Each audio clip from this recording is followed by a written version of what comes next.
प्यारे बच्चों, हम जान रहे हैं जंतुओं की चाल के बारे में। अभी तक हमने अर्थवॉर्म, केंचुए, स्नेल, घोंघा और कॉकरोचेस के बारे में जान लिया। आज हम और जंतुओं के बारे में जानते हैं। Birds fly in the air and walk on the ground. पक्षी हवा में उड़ते हैं और जमीन पर चलते भी हैं। Some birds like ducks and swans also swim in water. बतख तथा हंस जैसे कुछ पक्षी जल में तैरते भी हैं। The birds can fly because their bodies are well suited for flying. पक्षी इसलिए उड़ पाते हैं क्योंकि उनका शरीर उड़ने के लिए अनुकूलित होता है। Their bones are hollow and light. उनकी हड्डियां खोखली होती हैं, जिसके कारण हल्की परंतु मजबूत होती हैं। The bones of the hind limbs are typical for walking and perching. पिछले पैरों की हड्डियां चलने और बैठने के लिए अनुकूल होती हैं।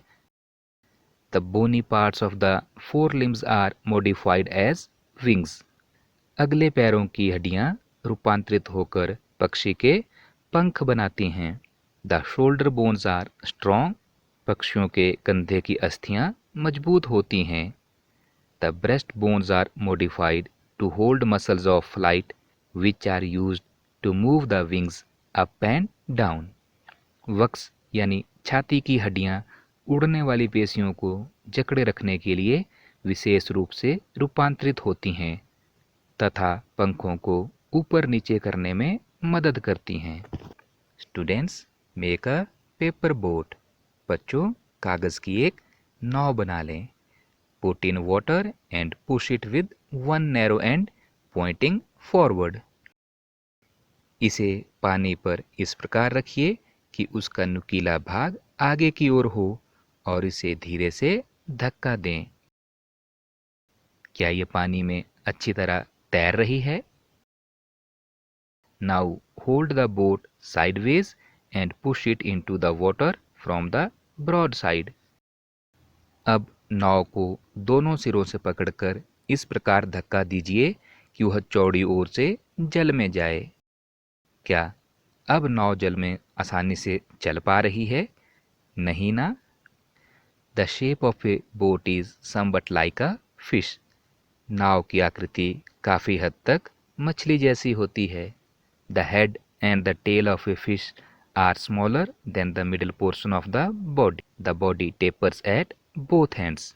मछली का सिर और पूंछ उसके मध्य भाग की अपेक्षा पतला और नुकीला होता है। This body shape is called streamlined. शरीर की ऐसी आकृति धारा रेखीय कहलाती है। The shape is such that water can flow around it easily and allow the fish to move in water. इसकी इस विशेष आकृति के कारण पानी इधर उधर से बाहर निकल जाता है और मछली जल में आसानी से तैर सकती है। The skeleton of the fish is covered with strong muscles. मछली का कंकाल दृढ़ पेशियों से ढका रहता है। During swimming, muscles make the front part of the body curve to one side and the tail part swings towards the opposite side. जब मछली तैरती है तो मांसपेशियां शरीर के अगले भाग को एक ओर मोड़ देती हैं, जबकि पूंछ उल्टी दिशा में मुड़ जाती है। Then quickly the body and the tail curve to other side. इसके बाद मछली तीव्रता से शरीर को दूसरी ओर मोड़ देती है, जबकि पूंछ उसके उल्टी दिशा में मुड़ जाती है। This makes a jerk and pushes the body forward. इससे एक झटका सा लगता है और मछली आगे की ओर चली जाती है। A series of such jerks make the fish swim ahead. इस तरह के लगातार झटके मछली को आगे तैरने में मदद करते हैं। This is helped by the fins of the tail. पूंछ के पंख इस कार्य में उसकी मदद करते हैं। Fish also have other fins on their body which mainly help to keep the balance of the body and to keep the direction while swimming. मछली के शरीर पर और भी पंख होते हैं जो तैरते समय जल में संतुलन बनाए रखने एवं दिशा निर्धारण में मदद करते हैं.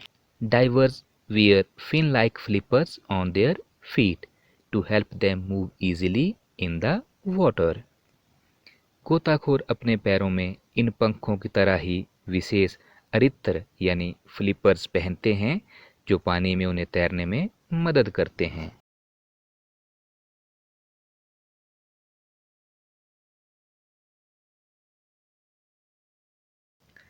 Snakes have a long backbone.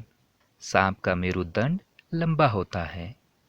They have many thin muscles. शरीर की पेशियां क्षीण व अनेक होती हैं. They are connected to each other even though they are far from one another. They also interconnect the backbone, ribs and skin.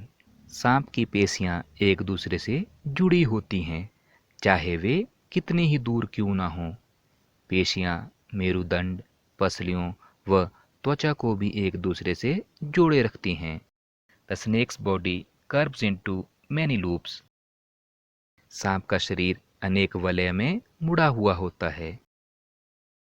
Each loop of the snakes gives it a forward push by pressing against the ground. इसका शरीर अनेक वलय बनाता है. इसी प्रकार सांप का प्रत्येक वलय उसे आगे की ओर धकेलता है. The snake moves forward very fast and not in a straight line. इस कारण सांप बहुत तेज गति से आगे की ओर चलता है परंतु सरल रेखा में नहीं चलता है. Students, we have learned about the use of bones and muscles for the movements of different animals. तो बच्चों, हमने विभिन्न जंतुओं को गति प्रदान करने वाली हड्डियों व पेशियों के विषय में जानकारी प्राप्त की.